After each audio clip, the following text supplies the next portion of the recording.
Hey everybody, and welcome back to Candlelight Stroll, our opportunity to highlight a hot spot here in the Midwest. Here with your host, Vic Whateley. And Marcus D. And everybody grab your silver bullets as we hunt the Beast of Bray Road.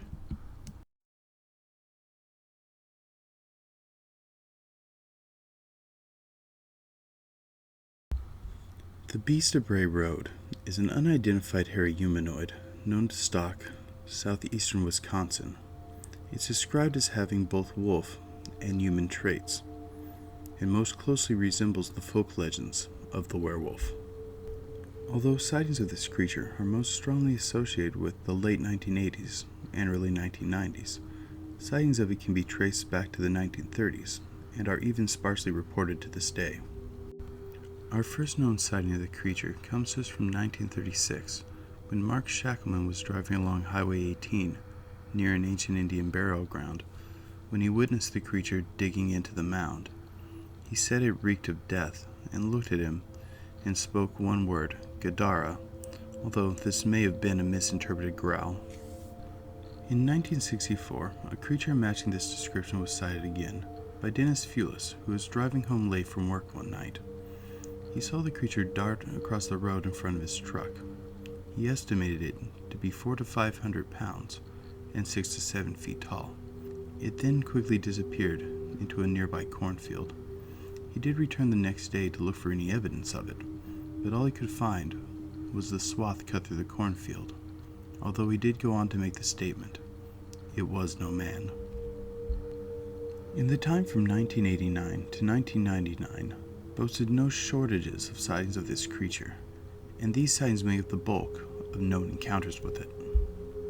One case from this time period that particularly stands out comes to us in 1989 and from Laura Indrizzi, who spotted the creature while driving one night along Bray Road. She witnessed it and knelt down, feeding on some carrion. She described it as having human-like arms, palms up, holding the food, much like a human may, and that it had yellow glowing eyes, even though the headlights were not directly illuminating it. These sightings only make up a small summary of the creature's legend. To truly do it justice, it would take hours.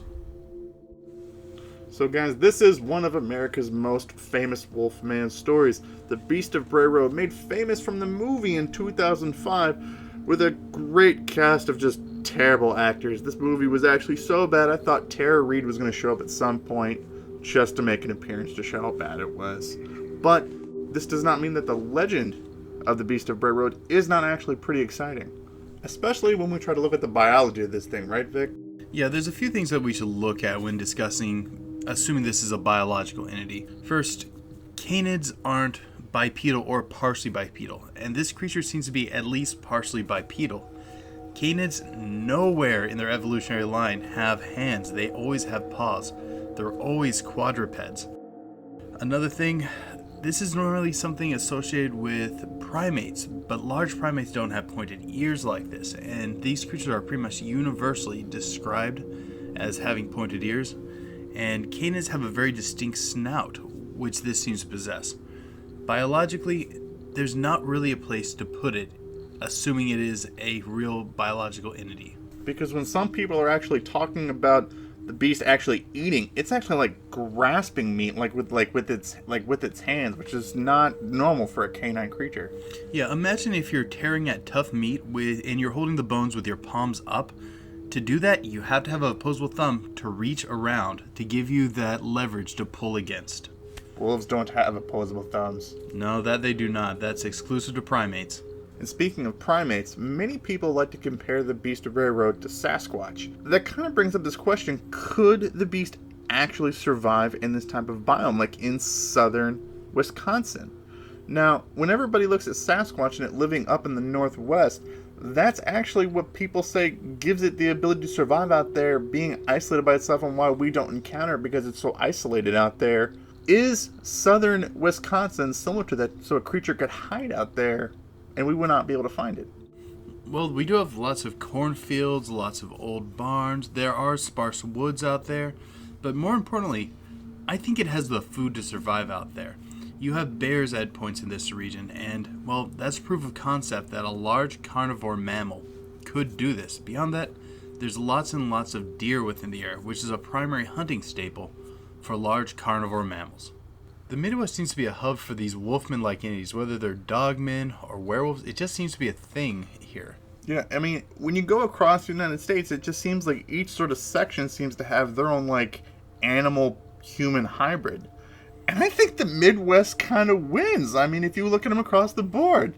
Like, Northwest, you get Sasquatch, and you're going to run into something that's going to, like, dig through your trash or try to steal your food. You got the Goatman through the Southwest, something that might sexually assault you. And then you got these Birdman-like entity on the East Coast, which are going to spell disaster. But here we have just roving bands of werewolves that you have to watch out for, guys. If you come through here, make sure you have silver bumpers, silver bullets, because they're going to get you. So, okay, guys, anything that goes along with the strange, people are going to kind of give theories trying to explain what it is. No shortage of these with the Beast of Bray Road. The first one being that the beast is just a wolf or a bear standing on its hind legs. Now, a lot of people don't realize wolves can actually stand up on their hind legs, and they use this for scouting and gaining a higher positioning for listening. Well, they can kind of walk like this, but it's not something that you would mistake as being like a paranormal bipedal creature. It's clearly very wobbly, and their legs kind of bend up in that dog begging pose. Also, bears, they do happen in this area, but this thing seems to take on a very distinct canid form. And it's also described as having a very muscly upper body, where a bear, most of that muscle is hidden by thick fur, and wolves, particularly when standing up, like I said, they look like a dog begging. They don't have that big, humanoid, muscly upper body. And if you even think about the stories of people try to estimate how big this beast actually is, they're describing it as like 6, 7, 8 feet tall. Like, the tallest wolf is only going to come out to be about 5 feet tall. And these, like, the only estimate of a weight we even got was somewhere between, like, what was it, 400 something pounds. Like, that's like 4 times the weight of the biggest wolves that are here in North America.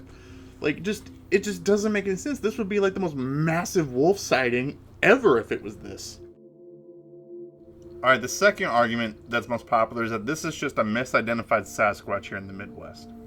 There are certain similarities shared between them. Both of them have a generally upright posture. Both of them have those long, lanky arms. In some of the stories, the Beast of Bray Road has this very thick odor, which is indicative of Sasquatch stories. But that's about where the similarities end. For the most part, the Beast of Bray Road is described as having that very canid head, and I know we've been hammering that a lot, but it makes it very distinct from the Sasquatch. It has a pronounced long maw, it has those sharp ears, and a lot of people do particularly point out those very sharp ears. Beyond that, the behavior is rather different, where Sasquatch is generally a fairly fleeting thing. It notices humans and then gets out of the area. This thing, it doesn't seem to be very intimidated by humans. It won't immediately flee the scene. It'll generally stick around for a little bit, and in a lot of times, the human observer seems to leave first. Next, we're going to talk about that it's maybe a Sasquatch and a wolf hybrid. I can't believe we're actually addressing this. Of course we're going to address this. Look, Sasquatch is the king of hide and seek, and maybe it just gets lonely and then just has a wolf baby. Okay, there's a lot of problems with this. You have to be the same species to breed and produce a successful offspring. Well, these things aren't even remotely alike. If a Sasquatch, a fully bipedal, presumably primate creature, tried to breed with a canine, you're not going to end up with some sort of like working half-breed werewolf-like creature. You're going to end up with nothing. The DNA just does not fit together like that. And this is just something that scientifically cannot happen. I counter with our video on the Montauk Monster, in which the government was involved in mutating an animal. And this could be possibly having the government involved to make life find a way for Jurassic Park D. Okay, so you're postulating the argument that it's some form of genetic chimera. Well, we can make things fit together. Whoa. First off, I never said I was doing this. That's just the argument. Okay, we can make things in a laboratory situation fit together where it normally shouldn't. For example, a spider monkey and a jellyfish.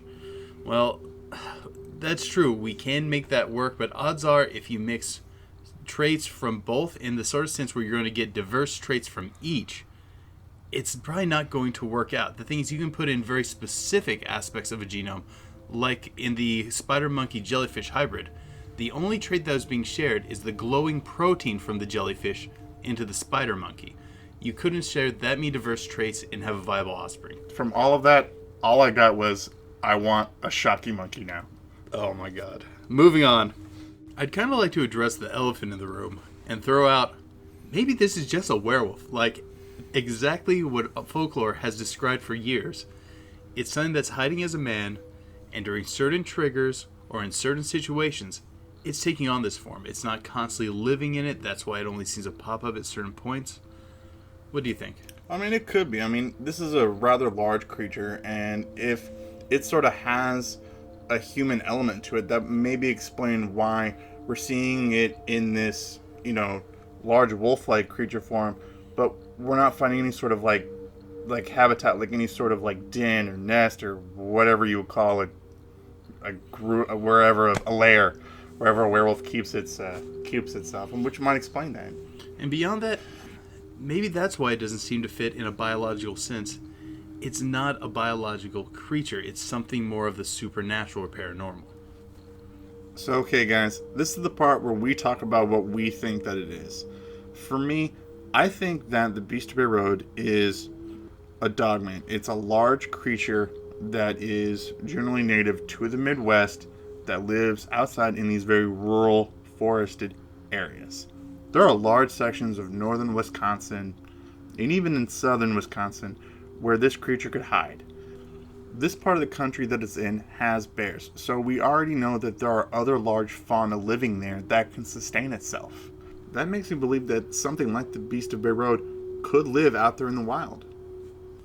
For my theory, I want to go with it's some sort of shape changer, quite possibly a skinwalker. Particularly looking back at the very first story, in our earliest encounter with it back in the 1930s, 1936, it was desecrating an old Indian burial mound. These are usually a form of vengeful witch that can shape change. This would allow it to be more elusive. This would explain the more mystical aspects of the creature. If not, maybe some other sort of shape changer like a werewolf. But I kind of doubt that this thing's lurking in the countryside in this form all the time. It does have enough space to be elusive, but not as much space as, like, say, a Bigfoot would. Beyond that, Bigfoot has a much better biological grounding in reality, where it could be something we've seen in the fossil record before, like a Gigantopithecus. We don't have anything like this in the fossil record, which makes me steer away from the biological and make me lean a little more towards the mystical side of things. But that's just my opinion. I'd love to hear yours in the comments below. Hey guys, thank you for tuning in to our newest episode of Candlelight Stroll. We were really happy to bring you guys this episode, and we really hope that you guys enjoy it. Because we got to bring you guys the lore on a creature that's predominantly seen here in the Midwest.